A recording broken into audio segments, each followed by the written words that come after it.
All right, everybody, welcome back to another episode. Today I have back on a fan favorite, Dr. Eric Helms.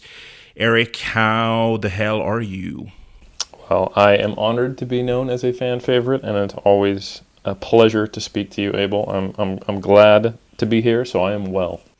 Well, you know you're a fan favorite, but it's nice that you're modest. One thing I wanted to ask you, actually, for a long time is so I like listening to a lot of your podcasts that you do, even on some small, obscure podcasts and YouTube channels. And one thing that always kind of I just wondered about is when you go onto the YouTube channel or podcast of someone who is kind of fresh, has like, I don't know, 1,000 subscribers or something, and then they start the podcast with, so Dr. Eric Helms is on the podcast. So Eric, for those that don't know you, can you give an intro about who you are and your background? I don't know, do you roll your eyes a little bit when you hear that? Because, well, I'll tell you why I asked that, but what do you think? No, because I don't, because I think every podcast starts with having, not every podcast, many podcasts start without having like a listener base. So you never know how much the podcast might grow, or what efforts the person is doing, outside of it. Sometimes they might have literally I'm the first episode of their podcast and they are just getting out there. So I know that most of the listeners are going to be my audience when I share it on my Instagram. So they don't necessarily need that introduction. But then again, depending on the platform, the social media platform, when you share something, even on your own stuff, it can get exposed to a lot of new people for the first time. So I think it's totally fine, and it's also just a nice way to for the host to kind of get into a rhythm and to get a second to collect their thoughts, and it's an entry point. Let's put it that way, into the conversation. Yeah, that's true. From a podcast host perspective, I can definitely see that last point you made, that it allows them to get into the rhythm a little bit, like catch their breath a bit, especially when you're fresh to podcasting, you're full of nerves. Like when I interviewed you the first time, it's pretty obvious if someone watches back that episode, but I was so nervous that at certain points I don't even know how I was able to form words. Like I was like shaking. I was like shitting myself literally. So well, it's a good thing you can't smell over the internet. But no, I'm honestly, I've been the same way, because when we started Iron Culture, there's been a lot of times when I've reached out to people I already knew, and I had a lot of experience being social and being online, as did Omar, and we've had other interviews in different formats or things like that, and he's got the YouTube channel, and I've done other podcasts, but so we weren't fresh per se in the way that many podcasts are, but sometimes we'd ask to have people on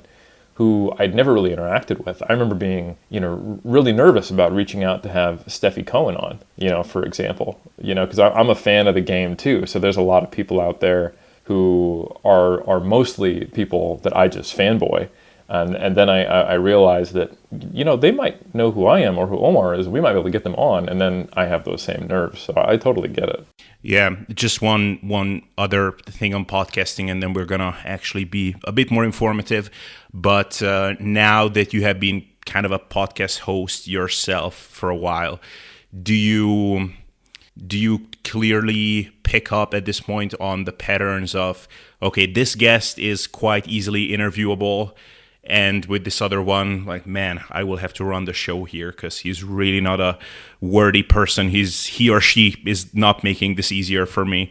Like the person just gives like one word answers, like doesn't really elaborate on anything. The whole thing is kind of just, dragging on. Like, have you had those experiences yet?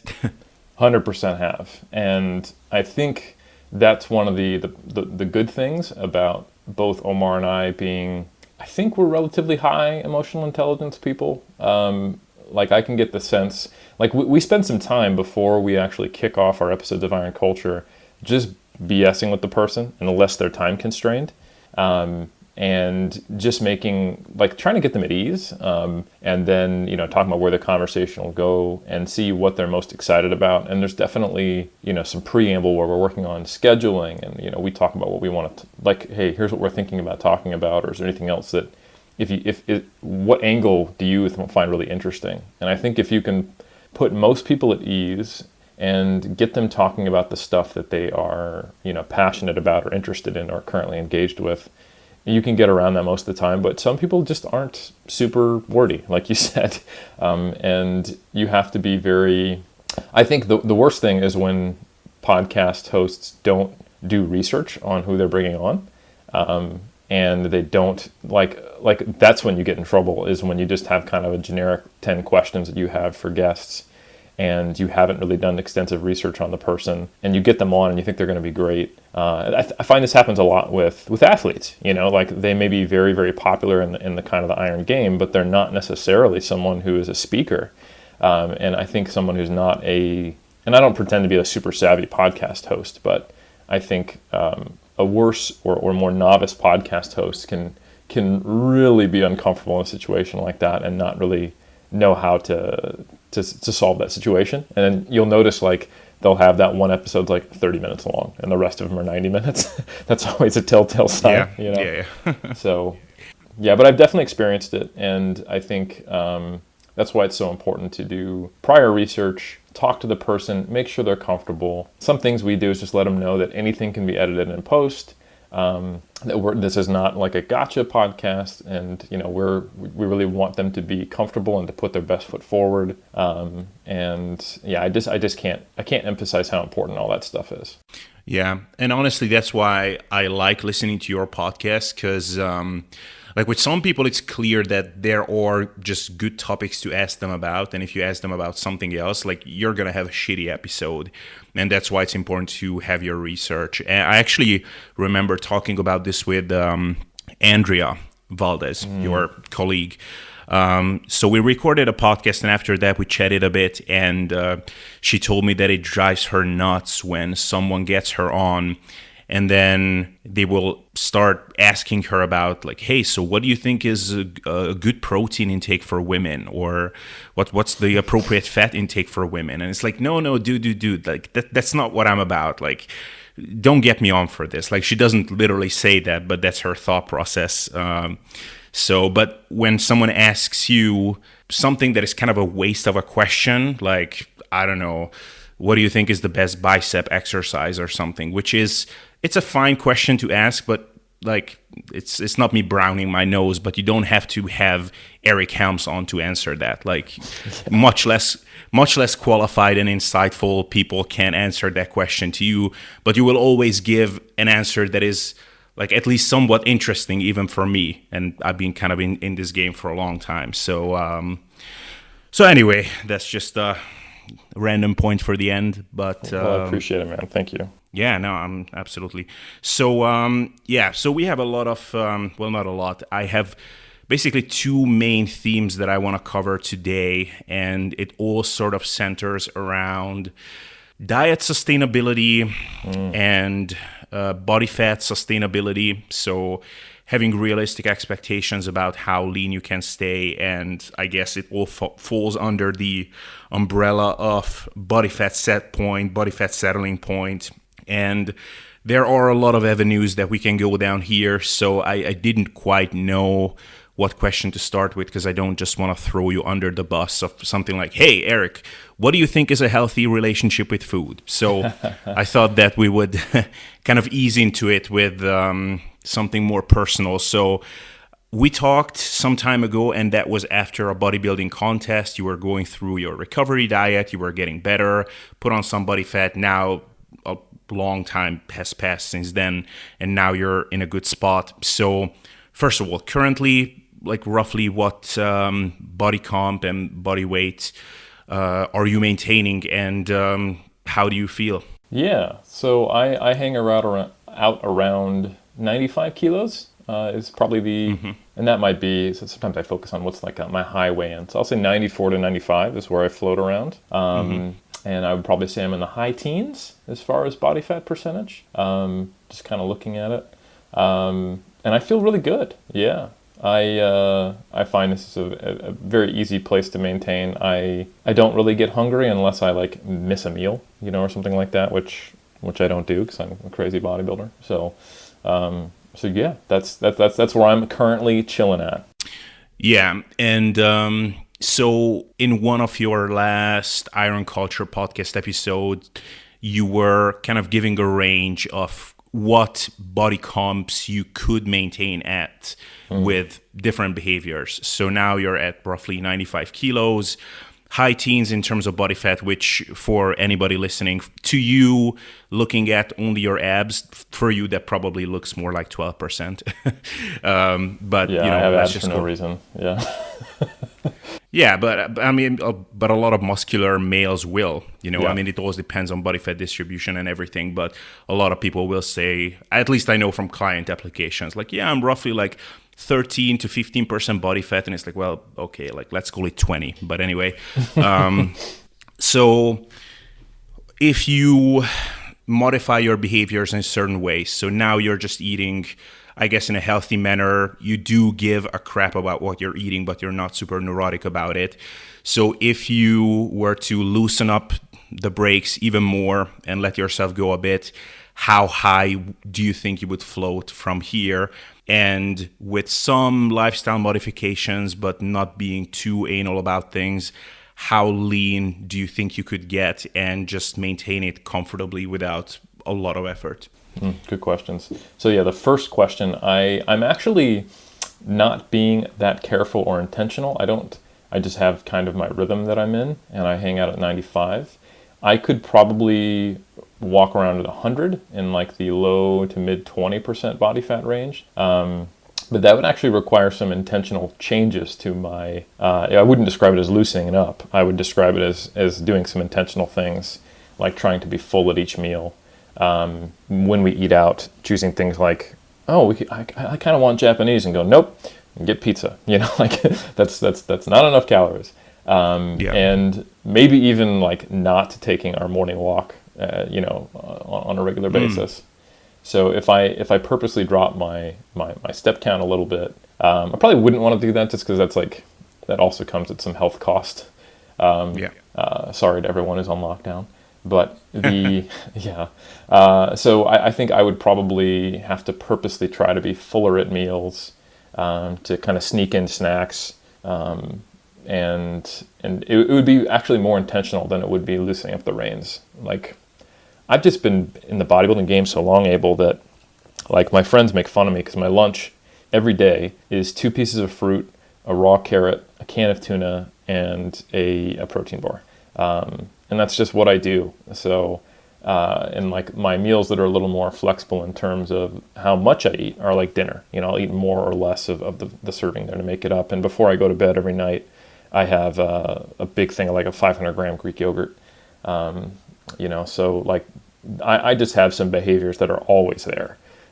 So it's just kind of funny. I walk and I train 4 to 6 days a week, and I just do that. I don't have to think much about it. So and I have no restrictions right now in the way what I eat out. The only thing I do, and this is just like, I don't even know how not to do it, is when I grab dinner, whatever we get or whether we make it at home, if there's not like a protein source in it, I almost will never choose it at a restaurant. So I don't really have meals that don't have a significant serving of protein. So like that would be the only thing that comes to my mind that isn't just basically what do I want to eat. And a lot of times what I want to eat is bodybuilding aligned, because that's more important to me than, it's just what I think about, So yeah. Yeah. Just the comment I would make on that is, I think this kind of goes to show just how your appetite changes at different levels of leanness. Because 100%. I mean, what you described, the lunch that you have, I mean, for a lot of people, that would be their lunch on a strict diet when they're trying to get lean. Mm-hmm. So if someone is listening to this, like, yeah, I'm actually, as I'm listening to this podcast, I'm kind of crushing myself. I'm trying to get lean for the summer. That's pretty much what I eat for lunch. And Eric is saying that, like, well, to get heavier than this, that would require some intentionality. It's like, well, for me, it wouldn't require intentionality. Like, it would just require eating as much as I would want for lunch, which is not an apple and a carrot and a can of tuna, And I'm sure you've been there as well when you were getting contest lean, for example. But now it's just, no, that's how much I want. And it just, that's my homeostasis, right? 100%. Yeah. Do you want me to answer the other side of that question? Like, what would it take for me to walk around kind of at the low end of my quote unquote settling point range? Oh, yes, please. Yeah. So I think, yeah. So basically either direction, if I wanted to float around anything over 96 and anything, say, below 93, requires a little bit of change of behavior. I become habituated to that as well.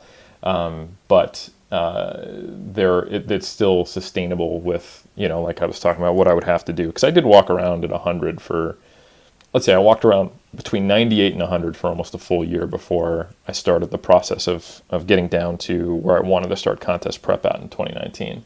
So you get habituated to it. Likewise, I was floating around 89, 90 for a while before I actually started contest prep, and it was really not a challenge at all either. So to do that, I think that's about the lowest I can walk around is like 89, 90. And I'm 6 foot, just for reference, drug-free, not very large-boned dude, just to give some perspective there. Are you really 6 foot or 6'1"? I always wanted to ask that. Like, I'm suspecting that you're deflating your height a little bit. No, I've actually been in multiple studies where they've measured me to the centimeter. I am like 183.8 centimeters, or up to, if I do a more expanded stature, 184 centimeters. So. Okay, so like 6 foot and a half, basically. Well, let's see. What 6 foot in centimeters is 182.8. So yeah, I guess I'm a little over 6 foot, but I'm not 6'1". Yeah. So. All right. And that's if that's research. So like you stand and you expand and you reach up to the stadiometer. But if I just stand back to back with someone else and I'm not like trying to get tall, I'm pretty bang on 183. So Anyway, yeah. So for me to hang around 89, 90, I normally make sure that I get in 1 walk a day in a workout or 2 walks a day. And I also, I just don't, certain things for eating out, I just don't have. So for example, pizza pretty much comes off the menu completely. It's almost always something like, Japanese or, like fish and chips, where I get a small serving of chips and the fish is pan fried. Or yeah, like, I'm trying to think of other things. Like, it just limits my options as far as eating out. There's really no snacking or eating anything outside of my set meal times. And yeah, I will actually have to diet to get there, and then I default to those behaviors once there, and I can just maintain that pretty much indefinitely without thinking about it. And yeah, I'm hungry when mealtime rolls around versus just kind of being like, I could eat, versus going, oh, I need to choose something hedonically pleasing and I don't really want to eat, but I have to find something that, like, I have to think a lot more when I'm 100 kilos about what could I eat right now, So yeah, they are basically anywhere from 90 to 100 I can walk around at, and it is a sliding scale, just like you described, of interest in food, and how much I care about flavor, and what foods I will free eat. But in none of those cases would I be tracking anything, which is pretty cool. Yeah, and at 90 you're pretty damn lean, actually. I'm trying to remember some of your pictures from your contest prep progress. I kind of have this autistic kid memory. So I think at 88 kilos, you were, like, for the average person, they would be like, man, like, you're not even that far out from stage. So, So what happens if you try to go below that? So if you were trying to say, okay, you know what, I'll try to maintain 86, 87 kilos or something, what would be the difference that you think you would notice, or you would notice, in terms of well-being, hunger levels, a lot of these different things, compared to hanging out at 90, 91, something like that? Yeah, a lot of it isn't too bad. It's just restrained. So we go out to eat, and I have to really think about what am I going to get on the menu. I can probably, actually did diet down to around 85 without tracking. I just know that, okay, I don't get to be full. That's not a thing I experience. Maybe I have a normal day or two of eating per week, or I don't worry about it. But it's more like a normal day of eating at 90 kilos that I described than it would be at 95 or 100. Pizza's still pretty much off the menu, things like that.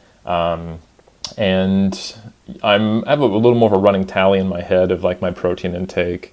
There's some thinking about if I'm going to have a big workout day, I need to think about how many meals I've had beforehand so I don't kind of hit a wall. And that's, some of the motivation I had for training with like a full body, quote unquote, split during contest prep and doing it over 5 days is just that none of the single days required me to really like wreck myself. Like there's no leg day,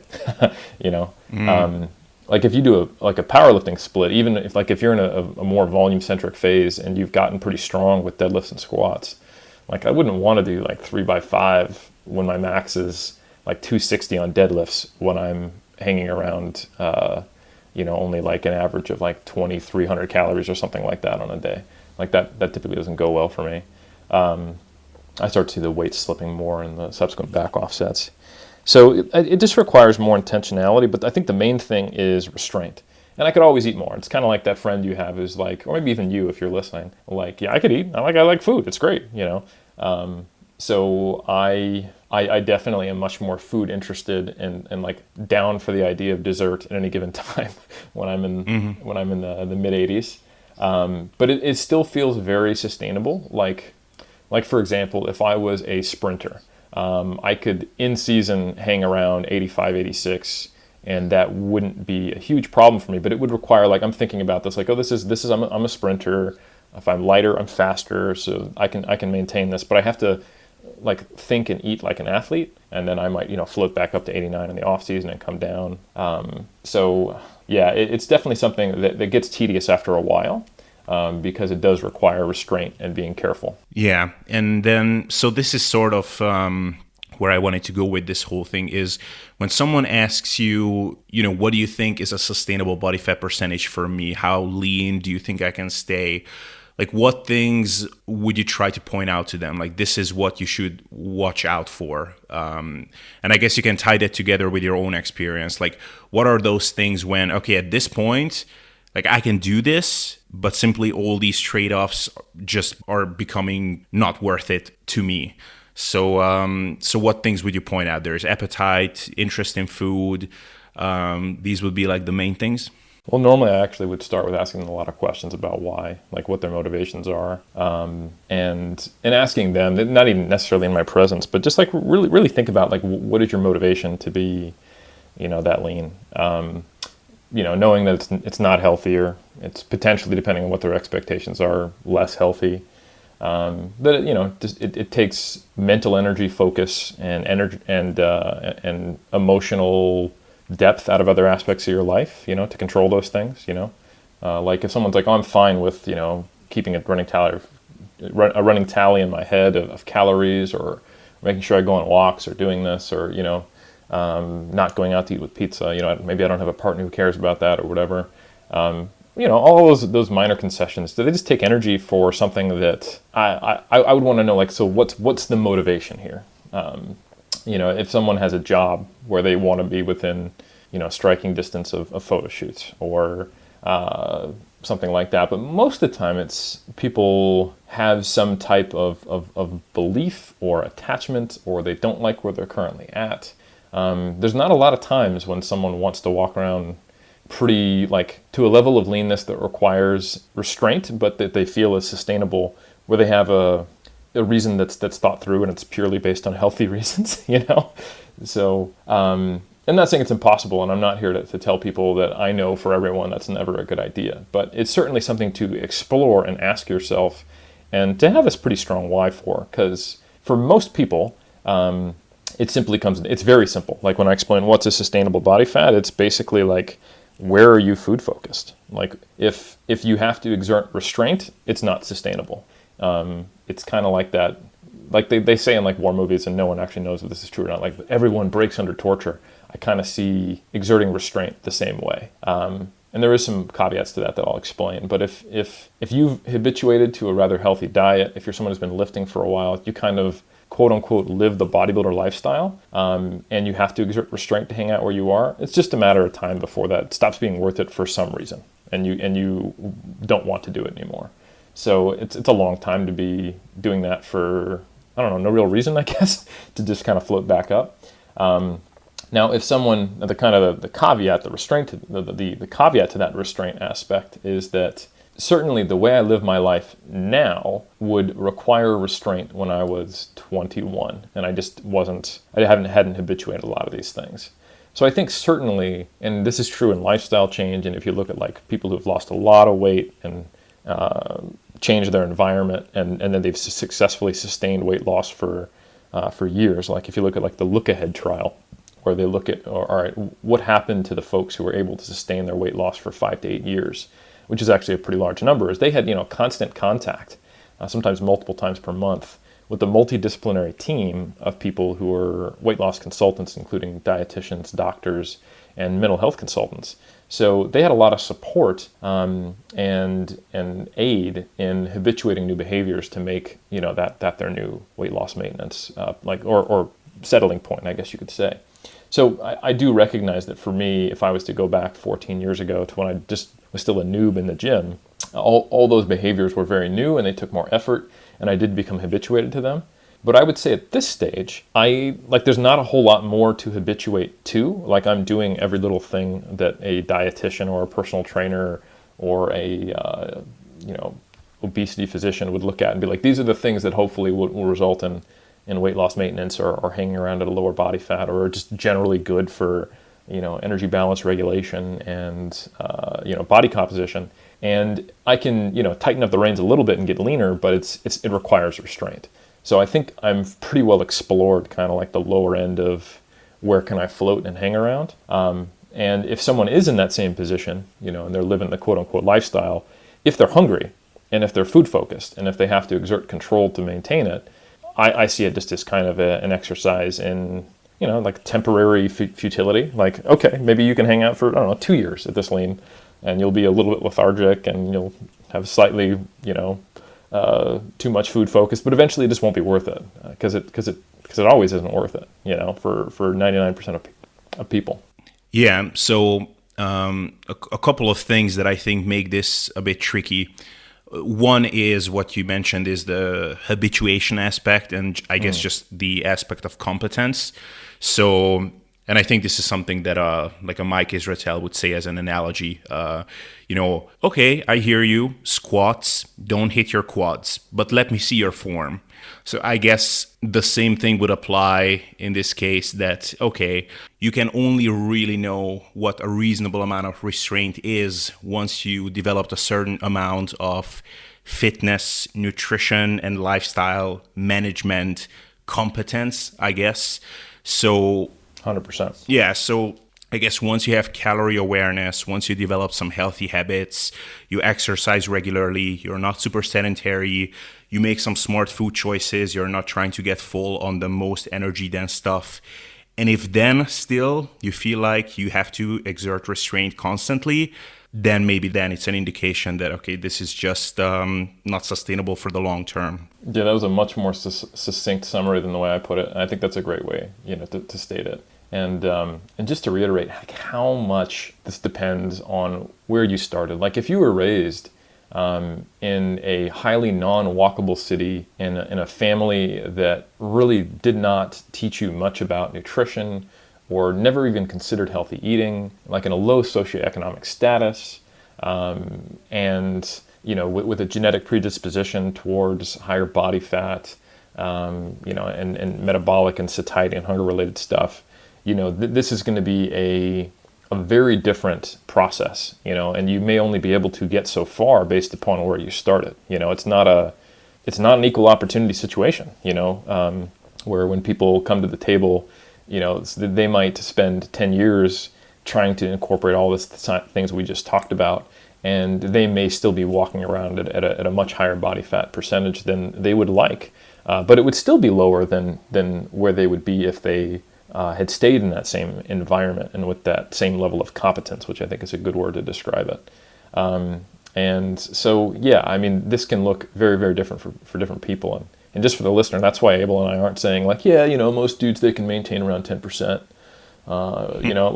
because that's just such arbitrary BS, and we see the vast amount of disparity in human experiences and environments, especially if we're talking internationally, to where ultimately it is a huge amorphous thing, and it is easier to talk to a bodybuilding audience because we kind of have this shared understanding of what is a quote-unquote good diet and what is a quote-unquote good regular level of exercise, and everyone is lifting at least 3 days a week. So I think when you're speaking to a fitness audience, you can kind of narrow things down because there are some assumptions that are already there. But yeah, if we want to expand this to the general public, then man, that competence pathway might be something that you didn't even know was something you could develop. You don't know what you don't know until you've actually looked up one day and you go, wow, I was always a little overweight, but it was fine. Now I'm actually someone with obesity and I'm 45 and I'm going to start this process. It's a lot harder to unlearn 45 years and change a lifestyle than it is for me. I started in my early 20s as a skinny kid lifting. So I think this process can look wholly different for two different people depending on their starting point.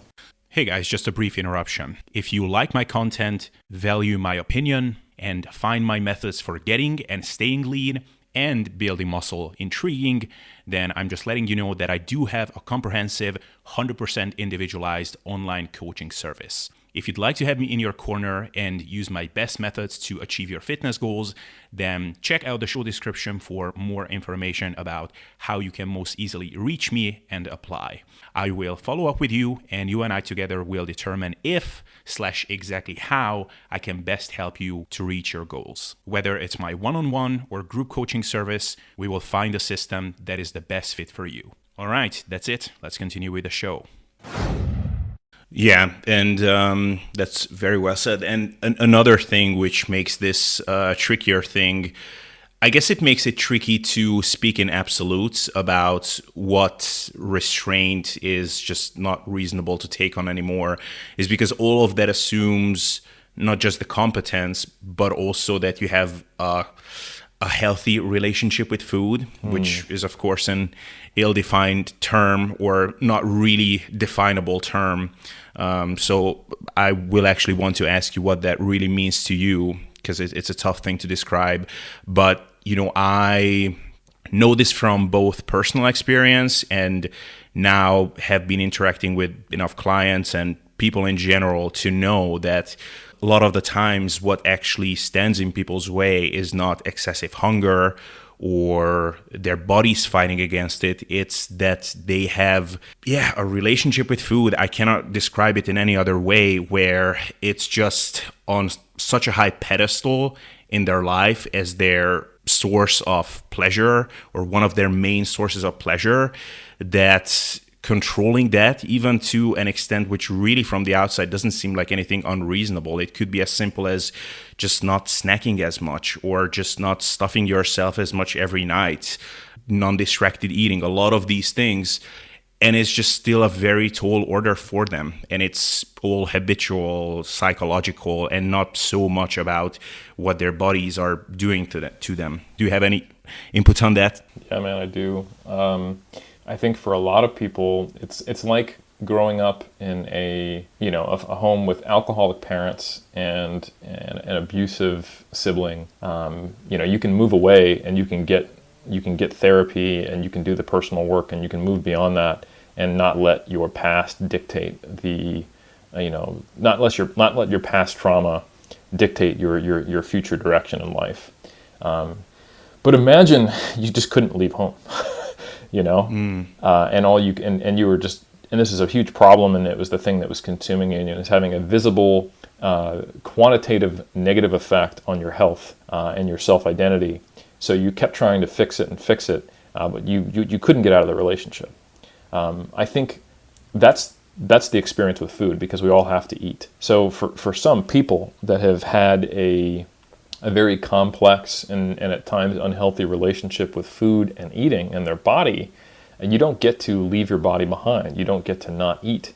So the increased focus and the attention towards it can compound the issue. And this is shown in a lot of the weight neutral research and the disordered eating research, where restraint predicts weight gain many times. And a history of dieting predicts being heavier. And it's, the direction of causality is up for debate. And it's very different in different populations and with different baselines, in terms of the starting point in terms of body weight and adiposity, and also the initial relationship with food. If you look at some of the research back in the day on weight loss maintenance, the people who were at the beginning of an intervention showing high levels of disinhibited eating and other certain psychological markers, like they're already exerting restraint at baseline before they even go on a diet, they're the ones who regain weight almost immediately and then actually see fat overshooting. And it's kind of unfortunate that back then the researchers didn't think like, maybe this should be an exclusion criteria. But that is something that, this is one of the great errors that we've made if we look back the last 2 decades of trying to manage the obesity epidemic, is that some people present with quantifiable, meaning that if you give them like Likert scale-based questionnaires, like if you give them the 3-factor eating questionnaire, you can, with a reasonable degree of precision, predict that when they start the diet, they're doomed to fail. And when the people who actually do maintain their lost weight are the ones who don't score like that in the beginning, and then, like I said in the Look Ahead trial, have people to help them and provide support until they make it past that kind of really important zone. Like once you get to that 5-year mark, you have a really, really high probability of maintaining that lost weight for much longer, for as long as data we have. So I think you can see that there are ways to measure that certain people are not in a place where weight loss will do anything for them except for result in a rebound. And I think for people who this is such a huge issue and they're focused on it, many times that's a traumatic experience, going on a diet and failing, what feels like failing again, and then regaining weight, and sometimes regaining more weight than they lost, and sometimes losing lean body mass in that process, depending on how much they like exercise, what type they're doing, even if they're including it at all.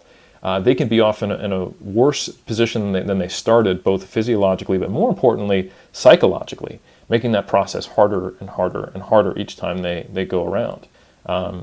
And I think, this is the distinction between, weight neutral approaches and an intuitive eating, TM, is that the idea there is for these people, the best intervention is to try to help them psychologically and emotionally get to a place where they have a better relationship with food and their body.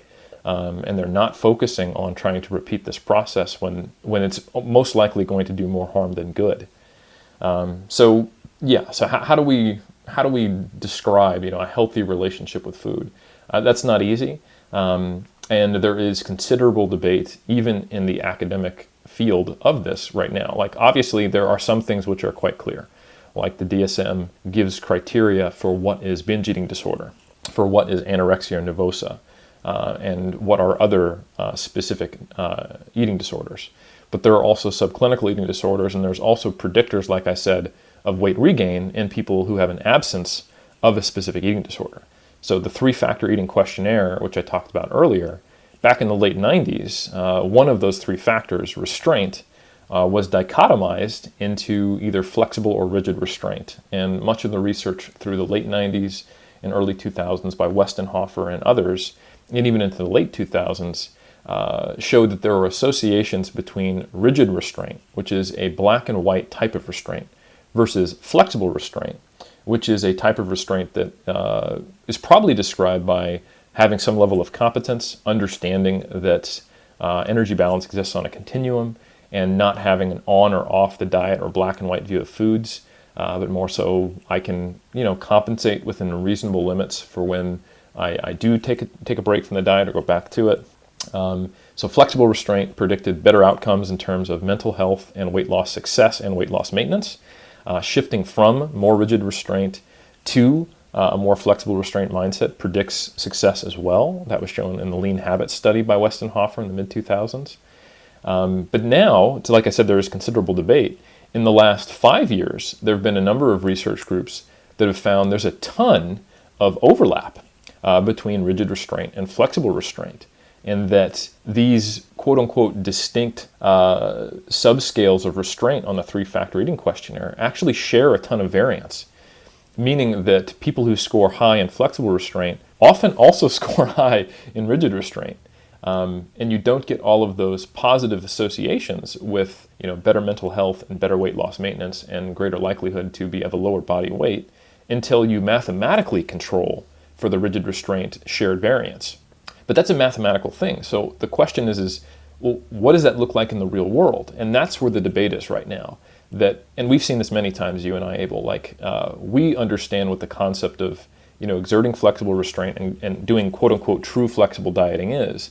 But so often we see either with our own clients sometimes, unfortunately, or with people in social media, flexible restraint is actually exerted in a very rigid way, a pathological relationship with the scale or the food scale, or having trigger foods and all these things, and being still very black and white, even though the metrics involved provide some degree of, methodological flexibility compared to a rigid good food, bad food meal plan approach. But I think If It Fits Your Macros is a great example of chasing down the grain of rice off the scale, hitting things to a specific gram, never being off, never eating out unless you have your food scale. You can take a supposedly flexible system and it becomes rigid very quickly if someone doesn't have a healthy relationship with food, or if they don't have a healthy relationship with their body to where they're trying to get to kind of circle back to this conversation, an unsustainable level of body fat over and over and over again. Because there is also the biological drive to where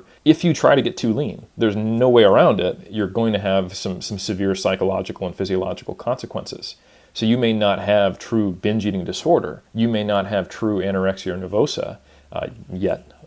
But if you are someone who is very low in body satisfaction and feels that you have to be lean to be happy, each time you get super lean, the biological response is something that pushes you into very disordered eating patterns and makes that process get worse and worse again, which is something we see a lot more in physique sport. So I've talked around a lot, but to answer your question, you can define unhealthy relationships with foods based on eating disorders specifically, or potentially on higher scores for rigid restraint, or in specific subscales like disinhibition, which is another aspect of the three-factor eating questionnaire. But those are also, we're quantifying things that are highly complex. So anytime you get into quantitative psychology, we are taking incredibly complex interactions in the human brain and experience and going, let's put a Likert scale on that. So that's why there's probably always going to be debate there. But certainly you can use some things to predict whether or not someone will be successful in a weight loss attempt, or what things are more related to success or failure, or just experiencing more psychological distress or the likelihood of developing an eating disorder based on where they present at the start, or what behaviors develop.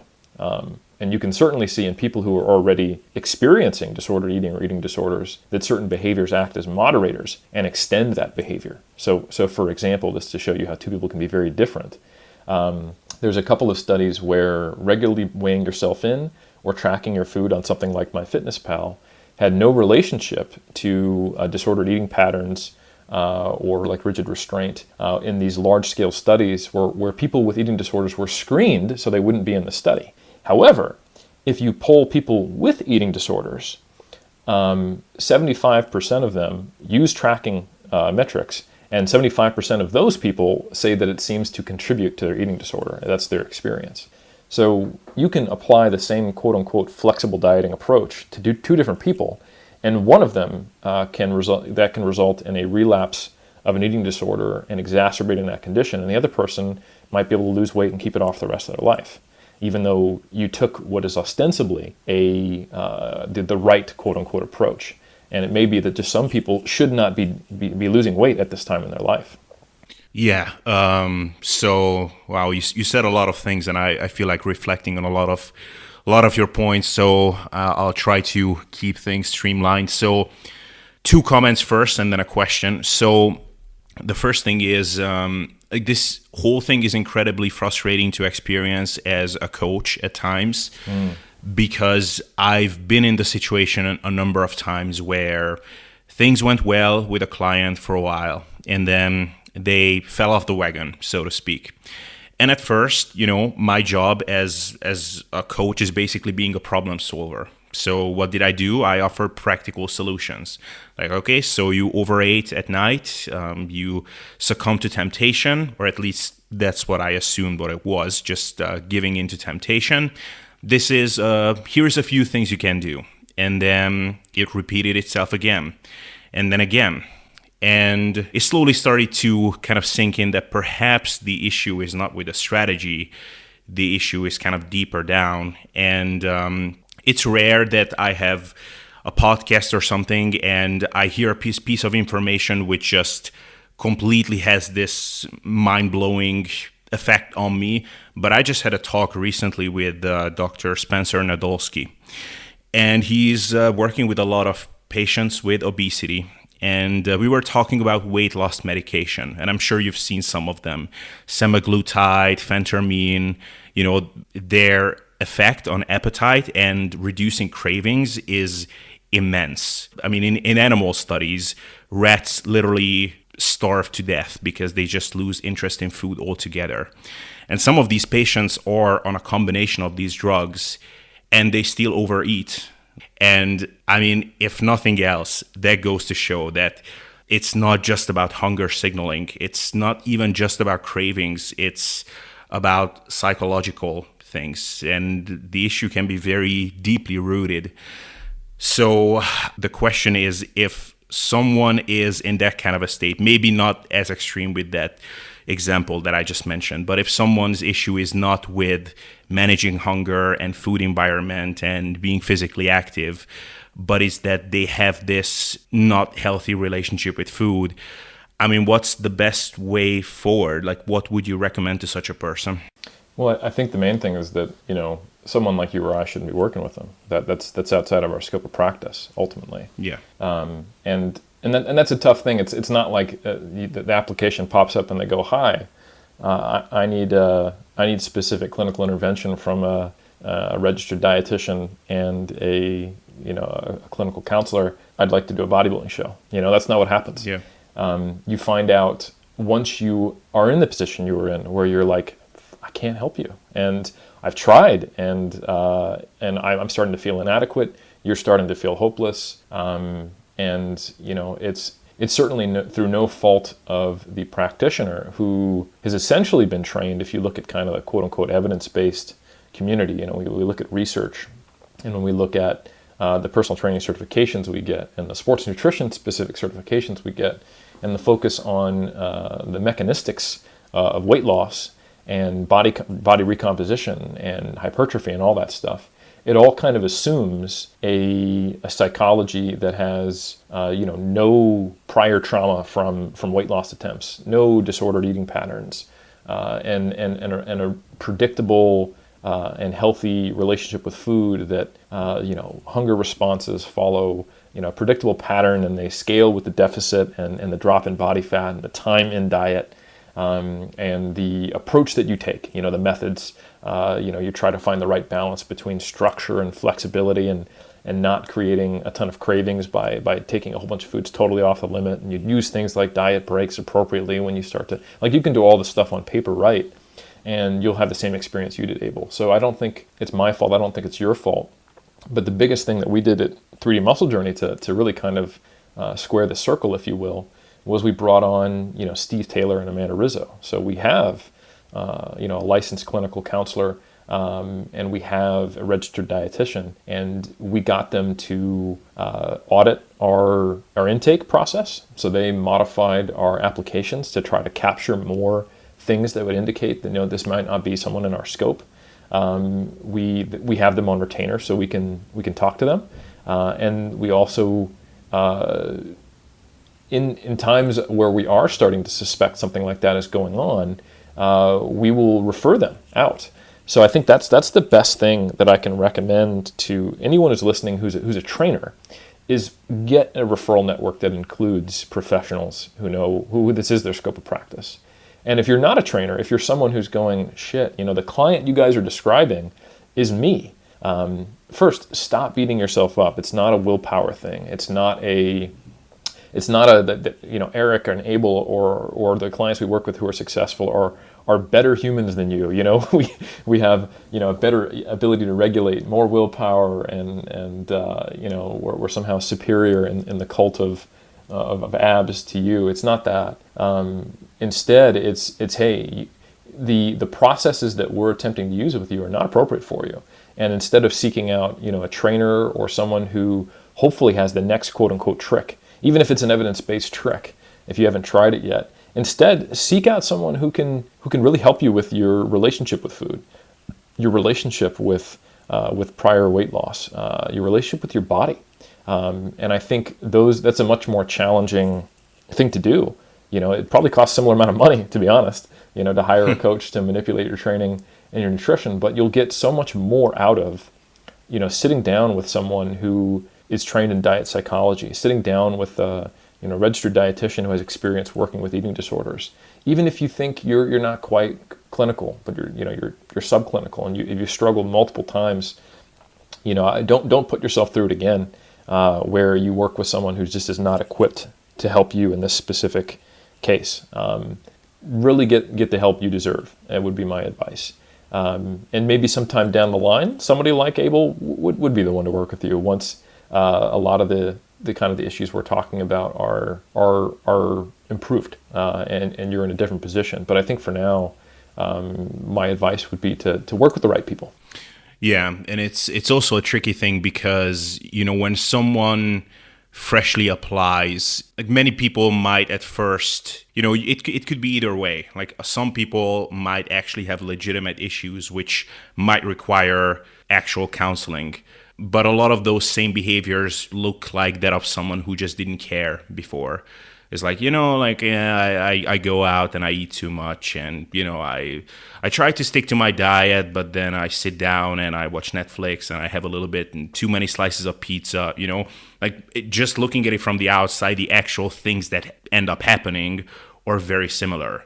It's relatively rare that someone will describe a situation which is glaringly obvious. Like, okay, I literally eat myself sick to the point where I have to throw up every night, and that's what I'm doing. In that case, it's easy to identify that, okay, probably I'm not the best person to help you.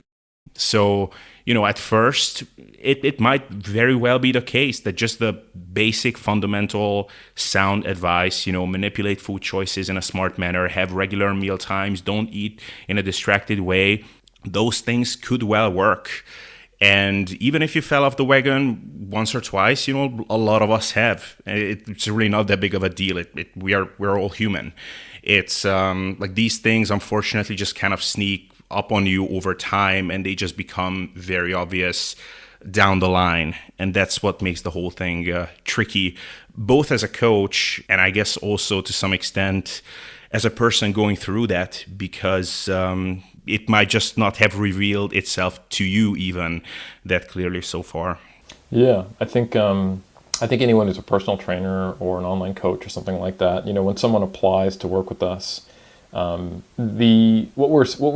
we are trained to do, and the skill set we do have, is to take someone who has decided they care, at this stage about changing their body composition. It's something that they want to do. They have a motivation to either lose weight, gain muscle, or some combination of the two.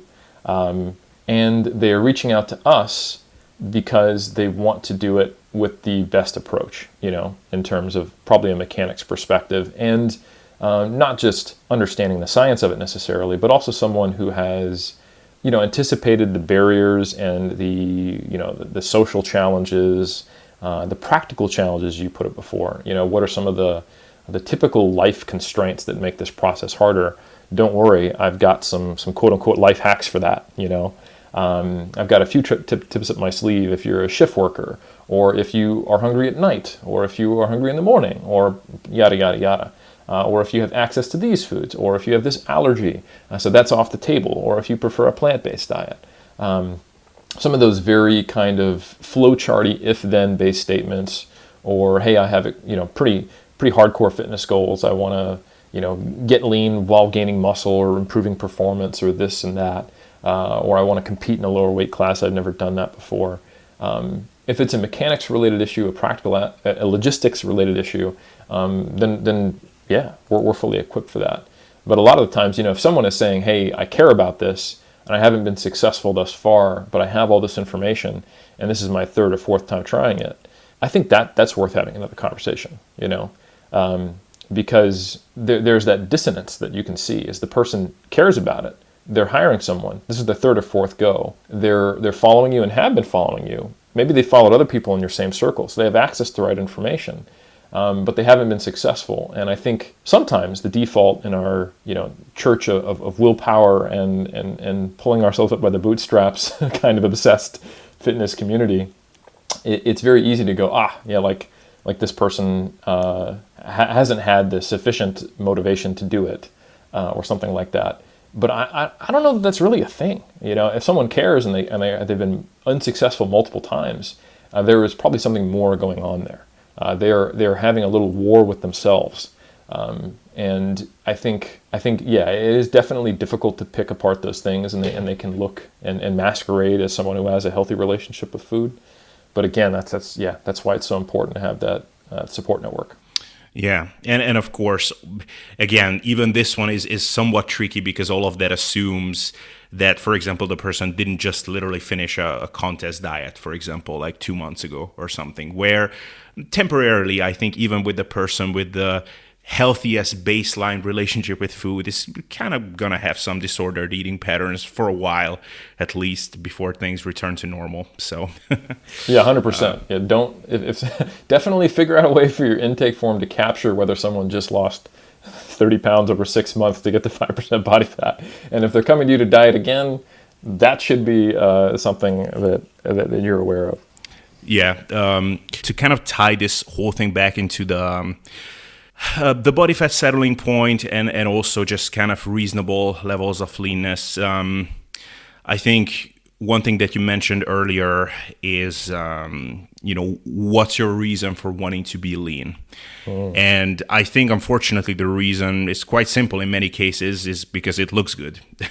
And while we all know that most people cannot stay in stage condition, for example, year round, to give the most extreme example, like Eric, if you could just snap your finger and with no effort whatsoever, you could be close to stage condition, I'm guessing you would do it. But the thing is, it doesn't just require a snap of your finger. It requires a lot more than that. And the fascinating thing for me is when I hear you discuss the experience of competitors post-show and the things that they go through in the period and also on the way down. Like a lot of that is actually seen in the jam pop, or maybe not the jam pop, but the dedicated kind of fitness crowd that is not competing and is not doing the extreme things that bodybuilders would do. Just it's what was the opposite of magnified? Minimized, diminished. Yeah, sure. Yeah, just a weaker version of that, basically. So. What I would, I've heard you outlining this a couple of times, but could you just, in like 1 or 2 minutes, just briefly describe the kind of split mindset of competitors after a show when they love the way they look, they achieve their all-time best look, they're shredded, never seen their bodies looking like that, and they have this split mindset of wanting to maintain that, but also wanting to eat more food. Could you just give us some insight of like what happens inside the head of a bodybuilder in that state? Yeah, it is. And I think even while some people will look on that and be like, I think you looked a little healthier, 5 pounds heavier than when you get on stage. I think because you're a competitive bodybuilder and you are competing in a sport where extreme conditioning is rewarded, and it is so hard to get there, that you have your entire will and the desire that goes along with that will to look a certain way. And once it is achieved, you have reached a certain pinnacle. The point when you're in actual stage condition as a bodybuilder is the only point you really have to get a true PR, if you think about it, in terms of comparing it to, say, powerlifting. You can gain more muscle in the off season, but you still probably don't look better. Like if you with 5 more pounds of muscle in the off season competed against you in your very first competition when you got lean, you would lose because you're so out of shape compared to it. So the only opportunities you have to look the part, quote unquote, are these time points after you've pushed yourself to the limit to get there. But to do that, you have to push every single physiological signal in your body towards only wanting to gain weight back. So your primary motivators, your 2 drives, the things that you consume your life, are 1, having striated glutes, or the equivalent depending on your division, and eating copious amounts of donuts and pasta. So the only 2, like the 2 primary things you care about, the 2 strongest drivers in your mind are diametrically opposed. So I think you understand why this is a ripe ground for things like the extreme reverse diet, where the only marketing is people staying lean with more macros, because they get to then have more foods worked in while still looking shredded.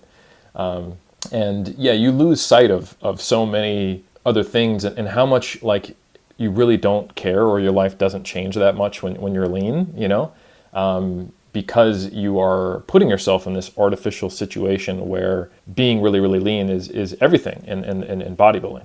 That is how you get rewarded. Because you're so focused on competing, you feel like that is everything. So it's a very natural and understandable process where you are objectively unhealthy. You're objectively not able to gain muscle. In fact, you've lost muscle to get here. You can't sleep. You're weaker. Everything that drew you to the sport of bodybuilding is worse right now, except for actually looking like the posters that you first saw. So you need to gain body fat. You need to get into a calorie surplus. You need to reverse the relative energy deficiency in sport, the whole wheel spoke of symptoms you're experiencing, and get to a place where you can actually make progress again and improve on what the judges told you.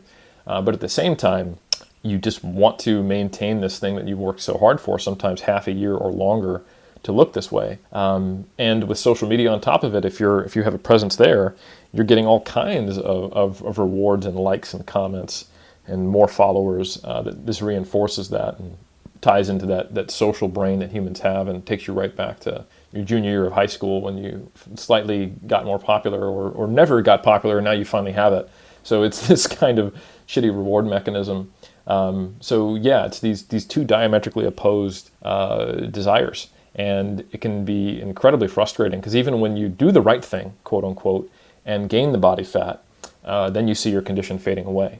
And whether you do that with a planned process and you just kind of have this sense of melancholy and, oh man, now I'm watching this fade away, or worse, if you're trying to really kind of slow the rate of weight gain and hold on to it, and do that kind of reverse diet approach, that it's almost never works. Like 99% of people slip up on the reverse diet, have a binge, and then they try to restrict afterwards. And it ends up being even maybe a faster rate of weight gain than if they just properly got into a surplus. But the whole time they are constantly failing. They set a plan, they binge, they go back, and it's this terrible roller coaster of feeling like you no longer have the willpower. It just escaped you. After 8 months of severe restriction and tracking every gram, you can't help yourself from getting a second lunch. And feeling like you have no right to call yourself a bodybuilder because your willpower just magically disappeared, and your body fat is fading into oblivion. So that's why most people will express that post-contest transition is the most stressful part. And I think it's only been exacerbated by the increase in conditioning standards, the advent of social media, So the thing that I wanted to say about that, and I really regretted when I spoke to you after your contest that I didn't bring this up, because I had it in my head, but then I just forgot to ask it or just mention it, isn't it the mindfuck that in bodybuilding, or I guess in just pursuing a good physique and fitness in general, like basically the pinnacle of what you can get out of your physique is the one thing that you purposefully have to let go of, and you just cannot hold on to it? Because it's almost like an existential crisis moment, I think, because in other areas of life, like basically you have something that you pursue. Let's say, Eric, you're a scientist. So for you, I don't know what would be the pinnacle of your pursuit. Would it be to, I don't know, get the Nobel Prize for some research that you do in the realms of lifting? Maybe. They need to create a new one. Yeah, like they give you a Sandow for muscle-based research or something like that. Yeah. But sure, let's say getting a first author publication in a very high-impact journal that is widely read and makes a substantial contribution.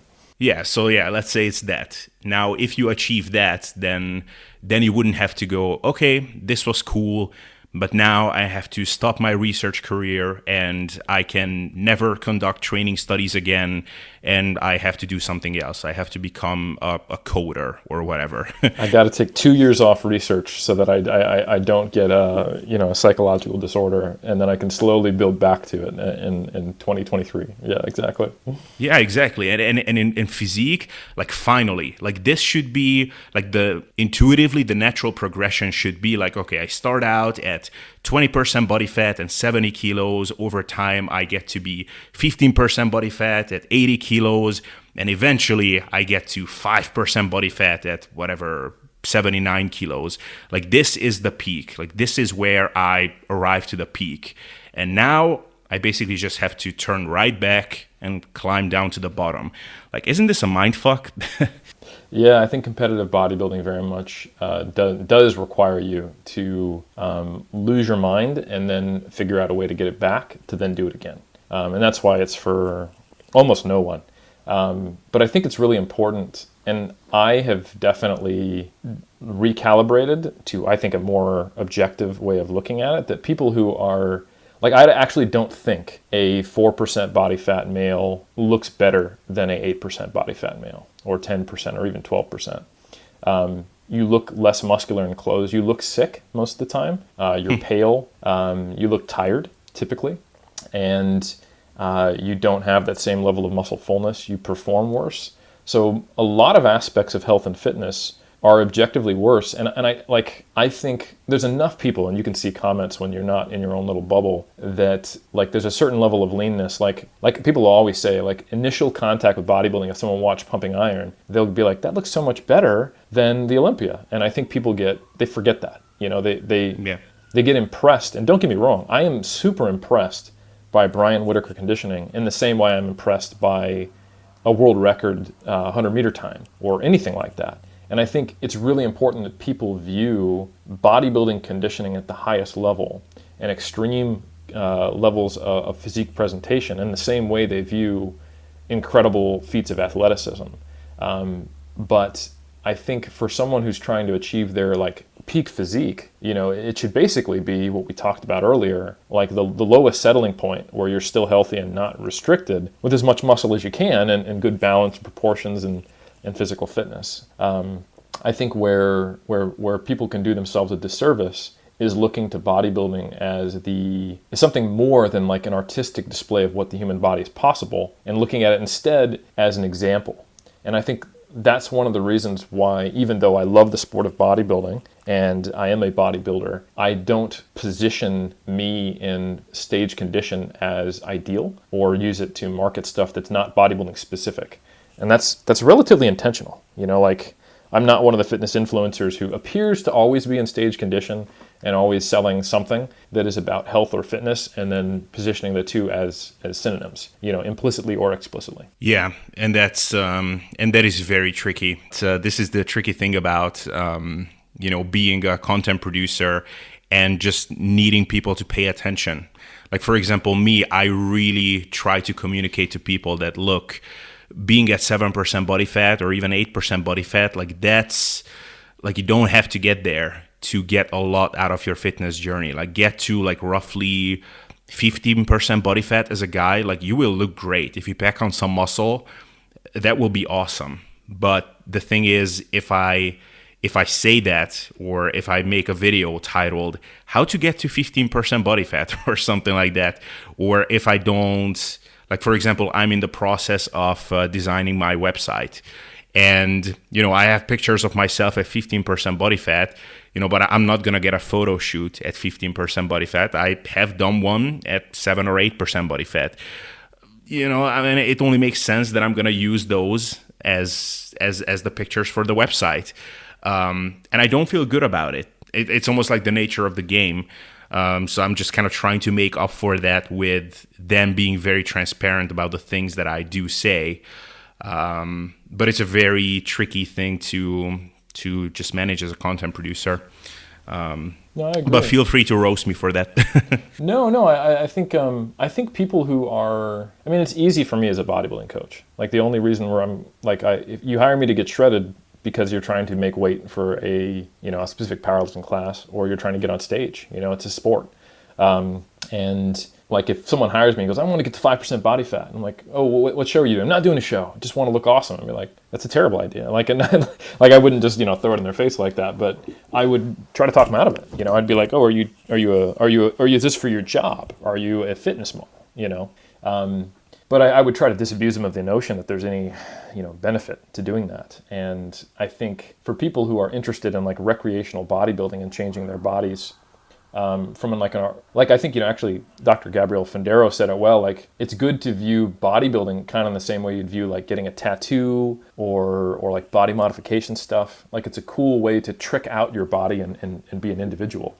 But I think a lot of people are doing it from a perspective of fixing something they're unhappy with. And like we talked about earlier, if it's connected to all of those potentially unhealthy reasons or prior trauma, that's not going to go well, especially if you compound that with, and I need to be 5% body fat as a male or 12% body fat as a female, then you've got, heaped problems on top of one another. You have the underlying psychological issues and prior trauma with unrealistic expectations and a place where you'll be biologically getting pushback. So I think for someone who is, recreationally helping people get really lean, I think you do a good job because you make it very clear, like, hey, if you want to do this with me, that's fine. It's temporary. Like I was 7% body fat with an emphasis on was. This is my own cool personal science experiment. And if you want to do that, that's fine. Just be aware that you won't be able to hang out there. You shouldn't hang out there. And that should be something that we talk about up front when you first do this. And you might even be better off just not even getting down to 7% in the first place. And I'm leveraging these pictures to show you that I know what it takes to get there. And I know what the process is like. I'll be able to empathize with you. And help you understand and normalize that process and experience of where you're going. I think you would only be in trouble, Abel, if you weren't as open about all that, and if you hadn't made a bunch of videos and podcasts about how food focus goes up and it's not sustainable, and how strength goes down, and how libido goes in the toilet, and how all you care about is eating and things like that. I think it's all about with adults. It's all about informed consent. And the only time I have trouble with content producers is when they make it seem like someone who's figured it out, quote unquote, walks around shredded. And that is the good life. And now their business takes off. They get a hot, significant other. And, their life becomes a filter, so. Yeah, and that's actually the other thing I wanted to mention is I'm just about to release a video on this, actually, because I have gotten fairly lean now, not 7%, but probably under 10, so like very lean. You've been damn near stage condition, Abel. If you put on the board shorts, no one would have been like, bro, you need to get leaner. You would have been good to go. Yeah, and so right now I'm not that lean, but definitely like under like 10% body fat or something. And I did actually diet down with the intention of maintaining it for the longer term. Like I thought, like, you know what? I think I reached a point where I'm proficient enough with all of these behaviors and habits. I can do this. And the thing is, I have been doing this for like 6 weeks now, maybe approaching 8 at this point. And I'm actually in the process of making a video on this, kind of an update, like how has life been? And basically the conclusion of the video will be that I could keep doing this. I can keep hunger at bay. Libido is lower, but it's there when I need it. I can sleep. I can sleep at night, so I'm not suffering, but it just requires a constant added level of attention because appetite management is tricky, and I need to eat relatively large volumes of food, so it just provides less life flexibility. And for now, it's okay, and maybe for the summer, I will enjoy this for a little longer, but then I will probably get a little bit fatter intentionally. And basically, that will be the conclusion of the video. But the tricky thing is that, a lot of people, and I think, so this is what I said about, there are a lot of commonalities between the psychology of people in stage condition and those that are just trying to get beach lean, is that, a lot of people are not aware of some of these trade-offs. So no, I cannot just go out and eat pizza randomly. I cannot just ignore completely my food environment. Like, I always have to be a bit attentive if I want to maintain this. But a lot of people just look at the end goal of, okay, I want to be 10% body fat or 9% body fat or something like that. And then I work together with some of these people. They get down there and then they will ask me questions like, I don't know, man, how do you think we could incorporate some more cheat meals or, having some like unrestricted free meals in restaurants and things like that. And eventually I just have to go like, man, like, I'm sorry, you're looking for the magic bullet. It doesn't exist. Like, if you want to be this lean, there is no way around it. Yep. These are like, you have the desire to have the freedom of what you had when you were 20% body fat when you're at 10. Like, these are mutually exclusive goals basically that you're pursuing. So, and it's really hard to have that hard talk, but that's unfortunately just what people need to hear. No, I agree with you, man. I think I think you're doing God's work for all the people who want to be lean for no reason, I mean, that's honestly, that's something I come back to, and maybe it sounds judgmental, but it's like, for what is my question to a lot of people. Like, I don't get me wrong, like, I love the artistry in bodybuilding and getting into stage condition and doing a posing routine and the cool art of human anatomy when you can see all of its details. But yeah, like, do I need to look like that every day? I mean, I got stage pictures for a reason. Like, I can look at the process I went through, and you did a photo shoot for a reason. Maybe it's just for marketing, but I think to some degree you can look at those pictures and get a sense of pride and know what you learned about yourself and how you pushed yourself, and just to see, and with more visible detail, all the years of training, on your body. And I just, it's one way to explore an aspect of life and enjoy it. I don't really see the benefit of, like, I probably could, like, honestly, like, if to do what you're doing, I could probably hang around the mid 80s and be shredded all the time or pretty close to it. But why? Like, I have a tough time actually articulating. Like, if someone asked me, like, so really, what is this doing for you? I'd be like, I don't know, man. Like, I like the way it looks. Like, shit. Like, I'm not someone who cares that much about, like, my clothes or my car or, I forget to shave sometimes. Like, it's just, I guess that's one of the reasons why I encourage people to have a lot of goals in fitness, to diversify their quote-unquote happiness portfolio, and to have a lot more meaning in what they do. Because I think when you only have this pure goal on aesthetics, it can lead to this like, this fucking 5 years of bouncing back and forth between trying to be really lean and like you said, trying to have it both ways and not succeeding and being frustrated and wasting a lot of money on BS that you want to be true, and buying supplements and books and trying approaches and temporarily having eating disorders at best. All for, looking smaller in a shirt and, and actually people don't even really care. I think I just wish people would really think about why, because it's not an innocuous life choice. It's not a neutral intervention, I guess. There's a lot of pros and cons and compromises you have to make to even maintain it. Yeah, and so I'm gonna let you go in a second. Just want to follow up on that with one comment.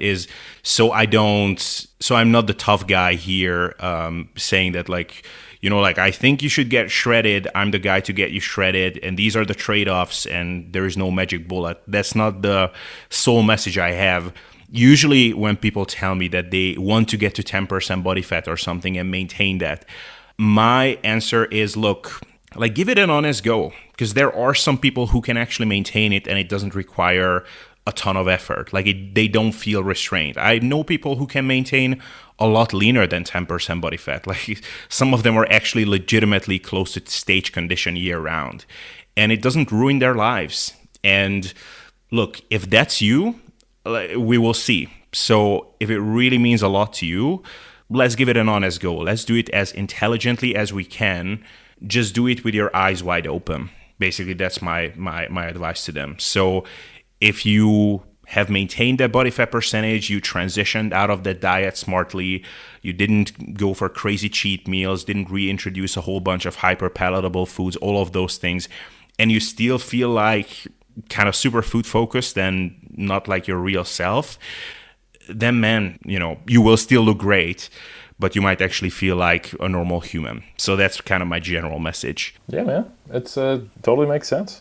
I think, my only point is just ask yourself why, because it's going to take a lot of emotional and physical and mental energy and effort, and you should be able to articulate something that doesn't come from a place of dissatisfaction with where you're currently at. In general, you don't want fitness goals or goals in general that are based on, I hate things currently and I want to be better because I suck. Yeah. So you're trying to run away from something you don't like, not going towards something you do like.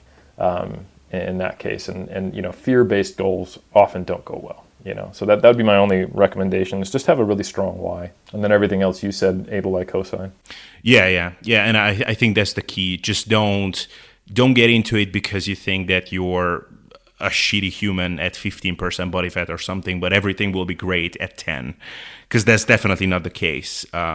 But there's also no value judgment if just simply looking really lean really means a lot to you, because we have different, like Eric, for example, you're a business owner, entrepreneur person, you're appearing on a lot of podcasts, you're doing research, you're writing books, like your life is kind of crazy.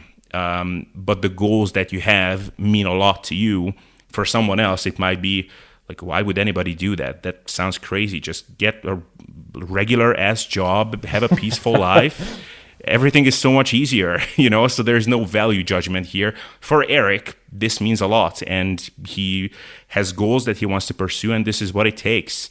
So, some people are the same way with staying super lean year round. So it's fine. Just really have that strong why, I guess, is the conclusion. That's well said. Yeah, and if the why is not a positive one, I think before you chase it down is really examine that, just because, like Abel said, I'm not here to judge anyone's why, but I will say that whys that stem from a place of self-loathing don't often go well. Yeah, well said. All right, Eric. This was crazy, informative, and also philosophical. So, an interesting podcast, which I hope will be well received. But I think you shared a lot of value in with everything you said. So I want to thank you for being on. And just I guess the standard last question: where can people find you, and what things would you recommend them to check out? Man, they can find me on your podcast, because it is always an honor to be here, and I hope it is not the last time. I always enjoy talking to you, and I appreciate the kind words. But you can, in all seriousness, you can find me at 3dmusclejourney.com. That is the number 3, the letter D, followed by musclejourney.com, and from there you can find links to all the crazy crap I do in my life, like Abel was indicating, the mass research review, the muscle and strength pyramids. If you want to follow more daily content and the various podcasts I appear on, you can follow me on Instagram at Helms3DMJ. And then if you go on all the way back to the beginning of this podcast, if you want to see me try my hand at being the interviewer rather than then you can check out Iron Culture that I do with Omar Isuf.